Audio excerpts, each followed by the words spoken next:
Hello दोस्तों, स्वागत है आपका हमारे यूट्यूब चैनल कैरियर क्लासेस पर। आज हम नंबर सिस्टम चैप्टर स्टार्ट कर रहे हैं। तो नंबर सिस्टम चैप्टर में से क्वेश्चन सबसे ज़्यादा आते हैं। यदि आपका क्वेश्चन मतलब 20 नंबर की अगर पेपर में गलत आ रही है तो 10 से ज़्यादा नंबर की आपकी इसमें क्या आएगी, नंबर सिस्टम किससे संबंधित क्वेश्चन आएंगे। मान के चलो 50 नंबर की गलत आ रही है आपको, तो 50 में से 25 में से ज़्यादा नंबर के नंबर सिस्टम के क्वेश्चन आपको एग्जाम में आते हैं। कोई भी पेपर उठा के देख लेना, नंबर सिस्टम के क्वेश्चन सबसे ज़्यादा आते हैं, क्योंकि यह बहुत लेंदी चैप्टर भी है। इससे कई प्रकार के क्वेश्चन बन सकते हैं। इसमें हम लोग को क्या क्या पढ़ना है, इसमें हमने देखा है कि हम लोग क्या क्या इसमें देखते हैं। नंबर सिस्टम में देखना सबसे पहले क्या आता है, इसमें सबसे पहले आती है संख्या, नंबर्स। नंबर्स मतलब संख्याएं। संख्याएं परिमेय संख्या क्या कहलाती हैं, अपरिमेय संख्या क्या कहलाती हैं, सम संख्या क्या कहलाती है, विषम संख्या क्या कहलाती हैं। यह आपको पता होगा सभी लोगों को, लेकिन इससे क्वेश्चन बहुत ही अच्छे क्वेश्चन बनते हैं जो बच्चों को बनते नहीं हैं। कुछ क्वेश्चन जैसे देख लें कि 0 क्या परिमेय संख्या है, या कुछ भी क्वेश्चन दे सकते हैं कि निम्नलिखित में से कौन सी परिमेय संख्या है, कौन सी अपरिमेय संख्या है। तो 0 परिमेय संख्या में आती है। तो ऐसे क्वेश्चन बनते हैं बहुत अच्छे अच्छे। या पूछ सकते हैं कि क्या सभी प्राकृतिक संख्या पूर्ण संख्याएं हैं, या क्या सभी पूर्ण संख्या प्राकृतिक संख्या है। इस प्रकार के क्वेश्चन देखने को मिलते हैं। इसके बाद संख्या से संबंधित क्वेश्चन मिलता है जैसे एक क्वेश्चन लिखते हैं 325.46 में 4 का स्थानीय मान एवं जातीय मान क्या हुआ। यह मतलब इतने अच्छे क्वेश्चन बनते हैं। आपको पता होगा कि जैसे 5 का पूछते तो 5 का बन जाता, लेकिन दशमलव के इस साइड कोई संख्या दी है, उसका स्थानीय मान पूछा है कि 4 का स्थानीय मान क्या होगा, जातीय मान क्या होगा। इसमें हम लोग नंबर्स में यही पढ़ेंगे। इसके बाद इसमें भाज्य संख्या अभाज्य संख्या के बीच भी क्वेश्चन बनते हैं। अब देखते हैं डिविजिबिलिटी। इसके अलावा मतलब भाजकता। भाजकता से संबंधित क्वेश्चन कैसे बनते हैं, यहाँ पे लिखा है क्वेश्चन जैसे 70 से 100 के बीच ऐसी कितनी संख्याएं हैं जो 3 व 4 से तो विभाज्य हैं लेकिन 8 से विभाजित नहीं हो। मतलब 70 से 100 के बीच ऐसी संख्या बतानी है जो किससे विभाजित हो, 3 से हो, 4 से हो, लेकिन 8 से विभाजित ना हो। ऐसी संख्या बतानी है। तो ऐसे क्वेश्चन बनते हैं। इसके बाद नंबर ऑफ 0। यहाँ पे क्वेश्चन लिखा है कि फैक्टोरियल 100 को हल करने पर कितने शून्य प्राप्त होंगे। मतलब जो लास्ट में शून्य आएंगे, जैसे हमने कहा 10 गुणा 10 कितना आया 100। इसमें कितने 0 हैं, 2 0 हैं। ऐसे ही फैक्टोरियल 100 को, फैक्टोरियल 100 मतलब क्या कहलाता है, इसको कैसे रहते हैं, जैसे हम लिखते हैं फैक्टोरियल n। इसका मान कितना होता है, n गुणा n-1 n-2, ऐसा चलता जाता है कहाँ तक, 1 तक। तो फैक्टोरियल 100 है, इसको करते जाएंगे 100 गुणा 99 गुणा 98, कहाँ तक चलेगा, 1 तक। इसको हल करने पर 0 कितने प्राप्त होंगे। तो ऐसे ऐसे क्वेश्चन अच्छे बनते हैं। इस प्रकार यूनिट नंबर मतलब इकाई अंक ज्ञात करने आता है। जैसे हम लिखते हैं कि 75 पर 50 की घात गुणा 78 पर 99 की घात में इकाई का अंक क्या हुआ। ऐसे क्वेश्चन बनते देखना। इकाई के अंक से संबंधित क्वेश्चन यह हो गया। अब फैक्टर मतलब होता है गुणनखंड। तो गुणनखंड से संबंधित क्वेश्चन कैसे बनते हैं, जैसे यहाँ पे एक क्वेश्चन लिखा है 144 में 12 से विभाजित भाजकों की संख्या ज्ञात कीजिए।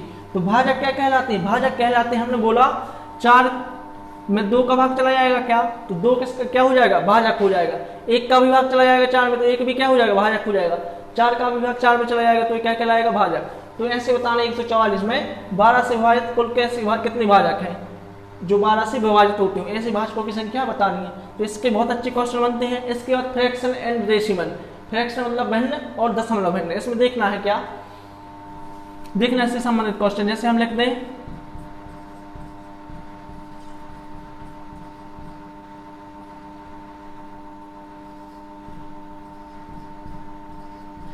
इस प्रकार के क्वेश्चन, जैसे हम 3 लिखते हैं 91/99, 95/98, 96/99। तो इसमें सबसे बड़ी भिन्न कौन सी है, सबसे छोटी भिन्न कौन सी है। इस प्रकार के क्वेश्चन बनते हैं फ्रैक्शन से। इसी प्रकार दशमलव में भी बनते हैं। दशमलव में कैसे बनते हैं, जैसे हम लिखते हैं 9.1, या यहाँ पे देखना जैसे हम लिखते हैं 0.01, 0.0, 1/2, 0.5/3। इसमें बताना पड़ता है कि कौन सी भिन्न सबसे छोटी है, कौन सी भिन्न सबसे छोटी है, कौन सी बड़ी है। या इसके क्वेश्चन और भी बनते हैं दशमलव भिन्न के। जैसे हम लिखते हैं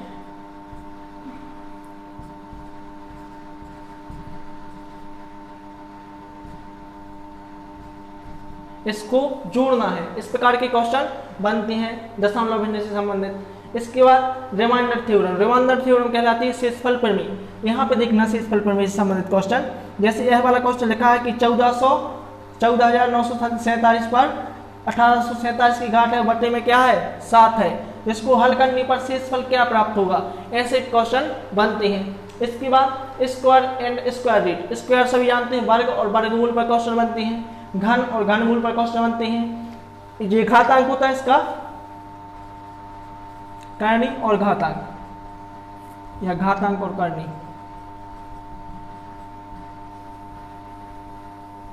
ठीक। घातांक और करनी से भी संबंधित क्वेश्चन बनते हैं, जैसे यह क्वेश्चन लिखा है, ठीक। इसके बाद इस घातांक और करनी से संबंधित यह भी क्वेश्चन बनता है, इसमें बताने साथ आरोही क्रम में लिखना है, मतलब सबसे बड़ी आरोही क्रम में क्या होता, बढ़ते क्रम, मतलब सबसे छोटा फिर बड़ा फिर सबसे बड़ा, तो आरोही क्रम में इसको लिखना है। इसके बाद इसको हल करना है। इस प्रकार के क्वेश्चन घातांक और करनी से बहुत अच्छे देखने को मिलते हैं, जो बच्चों पर बनते नहीं।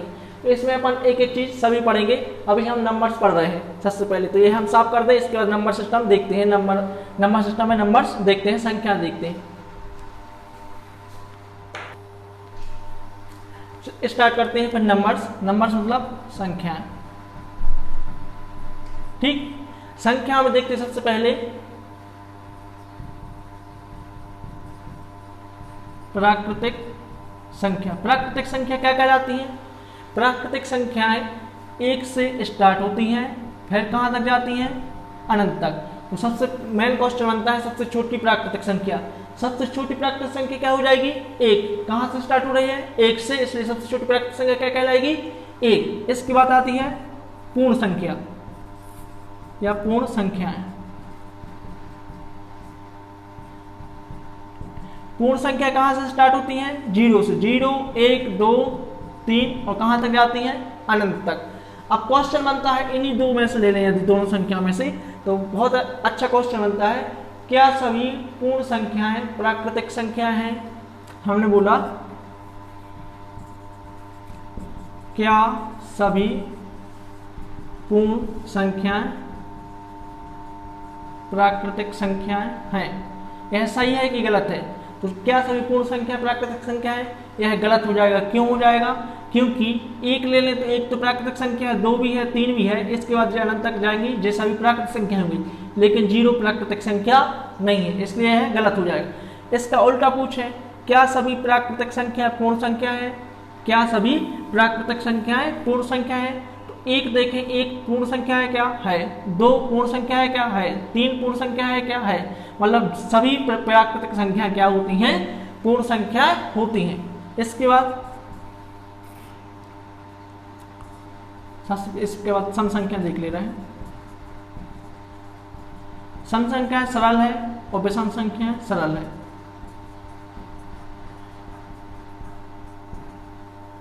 सम संख्या क्या कहलाती है?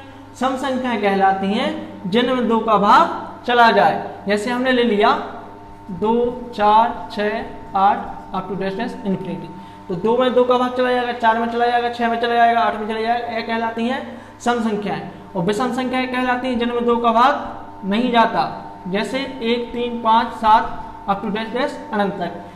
1 में 2 का भाग नहीं जाएगा, 3 में नहीं जाएगा, 5 में नहीं जाएगा। क्वेश्चन, सबसे छोटी सम संख्या 2, सबसे छोटी विषम संख्या 1, सबसे छोटी पूर्ण संख्या 0। एक और क्वेश्चन बनेगा, क्या सभी सम संख्या पूर्ण संख्या है? तो 2 पूर्ण संख्या है, यहाँ के बाद 4 भी आएगा, 4 भी पूर्ण संख्या है। मतलब सभी सम संख्याएं पूर्ण संख्याएं होती हैं, सभी सम संख्याएं प्राकृतिक संख्याएं होती हैं, सभी विषम संख्याएं पूर्ण संख्याएं होती हैं, सभी विषम संख्याएं प्राकृतिक संख्याएं होती हैं। लेकिन सभी प्राकृतिक संख्याएं सभी प्राकृतिक संख्याएं सम संख्याएं नहीं होती। 1 क्या सम संख्या है? नहीं है। इसी प्रकार सभी प्राकृतिक संख्याएं विषम संख्या नहीं होती। 2 क्या विषम है? नहीं है। तो समझ में आ गया, सभी सम और विषम संख्या प्राकृतिक संख्या होती हैं, लेकिन सभी प्राकृतिक संख्या सम संख्या और विषम संख्या नहीं होती। इसी प्रकार पूर्ण संख्या को ले सकते हैं, सभी सम संख्या और विषम संख्या पूर्ण संख्या होती हैं, लेकिन सभी पूर्ण संख्या सम संख्या नहीं होती, ना ही विषम संख्या होती। इसके बाद अगला क्वेश्चन अगली संख्या देखते हैं।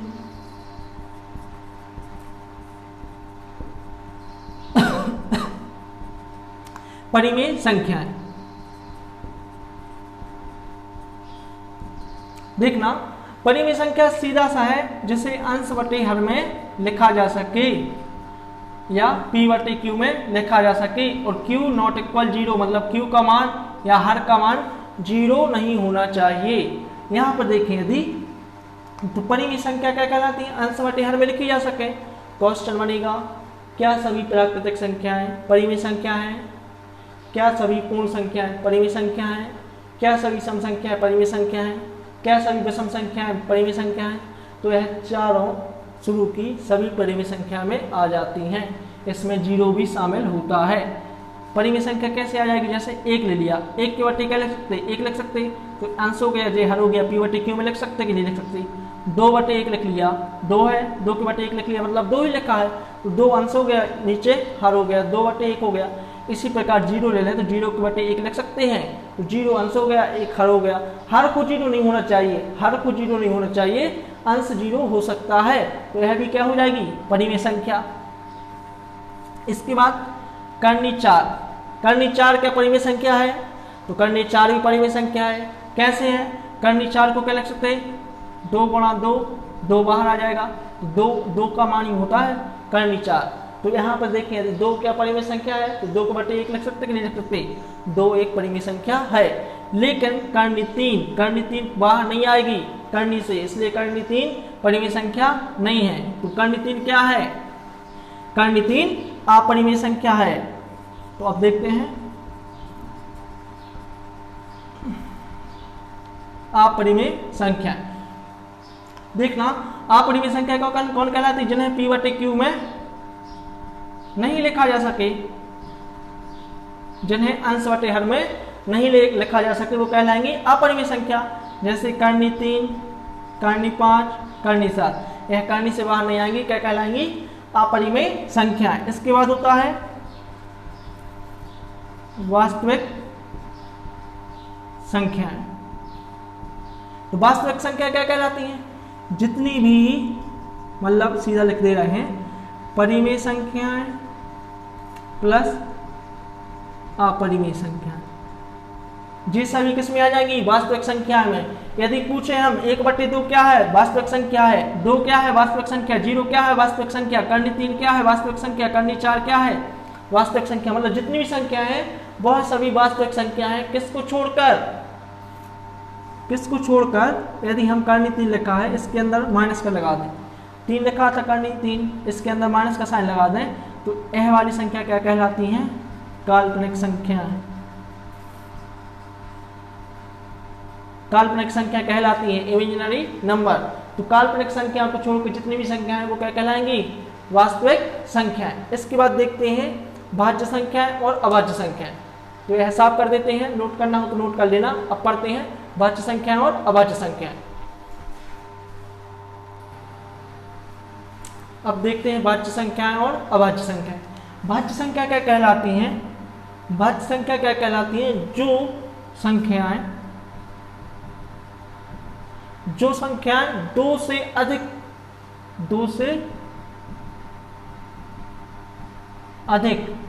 संख्याओं से विभाजित हो। क्या हो विभाजित, ऐसी संख्याएं जो 2 से अधिक संख्याओं से विभाजित हों, 2 से अधिक, और जो केवल 2 संख्याओं से विभाजित होंगी वो कहलाएंगी अभाज्य संख्याएं। जो केवल 2 संख्याओं से विभाजित होंगी वो कहलाएंगी अभाज्य संख्या, और जो 2 से अधिक होंगी वह भाज्य संख्या। एग्जाम्पल ले रहे हैं, जैसे हम 1 ले लें, 1 ना तो भाज्य है ना ही अभाज्य है। यदि 1 ले लें, यहाँ पर ले रहे हैं, यदि 1 ले लें, यदि 1 ले लें तो 1 ना तो भाज्य है और ना ही अभाज्य है। भाज्य के लिए शर्त क्या है, जो 2 से अधिक संख्या से विभाजित हो, तो यह तो एक ही संख्या से विभाजित है, केवल 1 से मतलब स्वयं से। और अभाज्य संख्या है जो केवल 2 संख्या से विभाजित हो, तो यह भी केवल एक ही से विभाजित है, वो भी 1 से मतलब स्वयं से। तो यह ना तो भाज्य है और ना ही अभाज्य। अब 2 देखें तो 2 भाज्य है कि अभाज्य, तो केवल 2 संख्या से विभाजित होना चाहिए। 2 में 1 का भाग चला जाएगा और 2 का स्वयं का, मतलब स्वयं का चला जाएगा और 1 का चला जाएगा, तो 2 क्या हो जाएगी अभाज्य संख्या। 3 क्या भाज्य की अभाज्य, तो 3 में 3 का जाएगा और 1 का जाएगा, 3 भी क्या हो जाएगी अभाज्य संख्या। और 4 ले ले तो 4 क्या है, भाज्य संख्या है, क्योंकि इसमें 1 का चला जाएगा, 2 का चला जाएगा और 4 का चला जाएगा। तो 2 से अधिक संख्या को भाग जा रहा है, मतलब वह क्या है, भाज्य संख्या है। तो यहाँ पे यदि क्वेश्चन बनता है सबसे छोटी, यहाँ पे हमने लिखा है कुछ पॉइंट, बहुत ही इंपॉर्टेंट पॉइंट है, पेपर में है, याद ही होना चाहिए। याद होंगे तो टाइम बचेगा तो आगे क्वेश्चन जल्दी देख सकते हैं। तो सबसे पहला क्वेश्चन होता है सबसे छोटी अभाज्य संख्या। सबसे छोटी अभाज्य संख्या क्या है, 2। सबसे छोटी सम अभाज्य संख्या, अभाज्य संख्या हो वो क्या हो, सम हो, ऐसी सबसे छोटी सम अभाज्य संख्या कौन सी हो जाएगी, 2 हो जाएगी। सबसे छोटी विषम अभाज्य संख्या, सबसे छोटी विषम अभाज्य संख्या क्या है, 3 है, 3 विषम है और सबसे छोटी विषम अभाज्य संख्या है। इसके बाद 2 अंकों की सबसे छोटी अभाज्य संख्या कौन सी हो जाएगी, 11। इसी प्रकार 2 अंकों की सबसे बड़ी अभाज्य संख्या कौन सी हो जाएगी, 97। 3 अंकों की सबसे छोटी अभाज्य संख्या क्या हो जाएगी, 101। 3 अंकों की सबसे बड़ी अभाज्य संख्या क्या हो जाएगी, 997। यह याद होना चाहिए। इसके बाद देखना यह क्या है, एक सीधा क्वेश्चन आता है, यदि पूछ रहे हैं 1 से 100 तक कितनी अभाज्य संख्याएं हैं, या 25 से 50 तक कुल कितनी अभाज्य संख्या है, तो यह अपन निकालेंगे नहीं वहाँ पे एग्जाम में, यह याद करके जाना है। तो 1 से 25 तक कुल कितनी अभाज्य संख्या होती हैं, 9 होती हैं।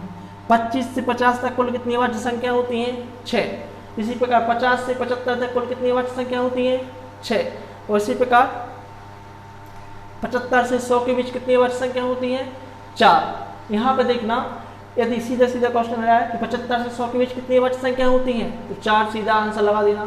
50 से 75 के बीच कितनी होती हैं, 6। 1 से 25 तक कितनी होती हैं, 9। 25 से 50 के बीच कितनी होती हैं, 6। इसी प्रकार 1 से 25 तक कुल कितनी अभाज्य संख्या होती है, 9। 1 से 50 तक कुल कितनी होती है, 15। यहाँ पर देखना 1 से 50 तक बतानी है, 9 और 6 को जोड़ देंगे कितना हो जाएगा, 15। या ये याद कर लो या ये याद कर लो, दोनों ही इंपॉर्टेंट है। यदि पूछें 25 से 75 के बीच पूछना है, या सॉरी 50 से 75 के बीच पूछें तो क्या घटा देना, 21 में से घटा देना तो आंसर आ जाएगा। इसी प्रकार क्या करना है, या ये याद कर लो या ये याद कर लो, एक ही बात है। जैसे हमने पूछा 50 से, हमें ये याद है, ये याद नहीं है, तो पूछा यदि 50 से 75 के बीच, तो इन दोनों को जोड़ के 21 में से घटा दो, आंसर आ जाएगा। ठीक, तो यहाँ पे लिखा 1 से 25 तक कुल कितनी अभाज्य संख्या है, 9। 1 से 50 तक 15, 1 से 75 तक 21, 1 से 100 तक 25, 1 से 125 तक, 1 से 125 के बीच कितनी अभाज्य संख्या है, 30। 1 से 150 के बीच कितनी अभाज्य संख्या है, 35। 1 से 175 के बीच कितनी अभाज्य संख्या है, 40। 1 से 200 के बीच कितनी है, 40। यह सब याद करना जरूरी है एग्जाम की दृष्टि से। यदि आजकल कंपटीशन बहुत बढ़ गया है, इसलिए यह याद होना बहुत ही जरूरी है। जब यहाँ जैसे आ गया क्वेश्चन 1 से 200 के बीच, तो निकालना बहुत ही 5 से 10, 15, 20 मिनट खा लेंगे, इसलिए सीधा याद रखना 1 से 200 के बीच कितनी है, 46। अब हम आगे देखते हैं स्थानीय मान और जातीय मान। स्थानीय मान क्या कहलाते हैं, कैसे निकालते हैं, और जातीय मान कैसे निकालते हैं। देखना जातीय मान क्या कहलाता है, जातीय मान कहलाता है वास्तविक मान। जैसे 2 का वास्तविक मान 2 ही रहेगा, 5 का 5 ही रहेगा, 4 का 4 ही रहेगा, 6 का 6 ही रहेगा, 7 का 7 ही रहेगा। और स्थानीय मान निकालने पड़ते हैं। देखना एक क्वेश्चन लिया है, दशमलव वाला लिया है, इसमें सभी के कर लेंगे, सभी क्वेश्चन बन जाएंगे। इसमें देखना 2 का स्थानीय मान, तो सबसे पहले आप 2 का स्थानीय मान निकालना है तो 2 लिख दो। इसके बाद दशमलव को छोड़ दो, अभी दशमलव के पहले कितने अंक हैं, 2 के बाद, और दशमलव के पहले कितने अंक हैं, 2 के बाद 1 है, दशमलव के पहले भी 1 ही है। यदि लिखा होता 325 तो 3 का निकालना पड़ता, तो 3 का क्या हो जाता, 325 लिख लिया, मान लो यहाँ पर 3 का निकालना। ठीक, सबसे पहले क्या लिखेंगे, 3 लिखेंगे। 3 के बाद कितने अंक हैं, 1, 2 जीरो लगा देना। दशमलव तक लेना है अंक, दशमलव के बाद अंक नहीं लेना है। तो 3 लिखना सबसे पहले, इसके बाद दशमलव के पहले कितने अंक हैं, 1, 2 जीरो लगा दिया, तो 3 का स्थानीय मान क्या हो गया, 300।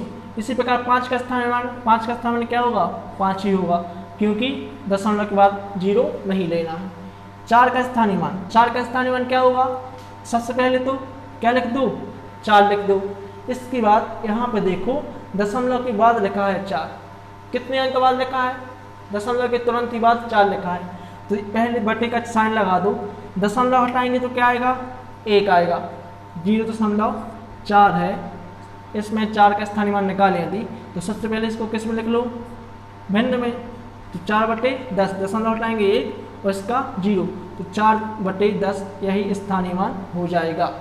इसी प्रकार 6 का स्थानीय मान, 6 का स्थानीय मान निकालना है तो इसको देखना 6 का स्थानीय मान कैसे निकालेंगे। सबसे पहले क्या लिख दो, 6 लिख दो, ठीक, 6 में। इसके बाद 1 कितने अंक है, दशमलव कितने अंक के बाद 6 है, 1 2 अंक, 2 जीरो लगा दो, ऐसे क्या हो जाएगा, स्थानीय मान हो जाएगा। इसके बाद देखना सिंपल तरीका बता रहे हैं, 6 का निकालना है तो 6 लिखा बटे में, दशमलव हटाएंगे 1, कितने अंक है दशमलव के बाद, 1 2, 2 जीरो लगा दिए, यह क्या हो जाएगा 6 का स्थानीय मान। इसी प्रकार 7 का स्थानीय मान है 7 बटे, दशमलव हटाएंगे 1, कितने अंक हैं 1 2 3, तो 3 जीरो लगा देना, यह 7 का स्थानीय मान हो जाएगा। और जातीय मान हमेशा वही रहते हैं, 3 का निकालना है तो 3 ही रहेगा, 5 का 5 ही रहेगा, 4 का 4 ही रहेगा, 6 का 6 ही रहेगा, 7 का 7 ही रहेगा। ठीक, इस प्रकार से दशमलव वाले क्वेश्चनों को सॉल्व करते हैं। दशमलव वाले क्वेश्चनों में मतलब दशमलव वाली संख्या में स्थानीय मान और जातीय मान निकालते हैं।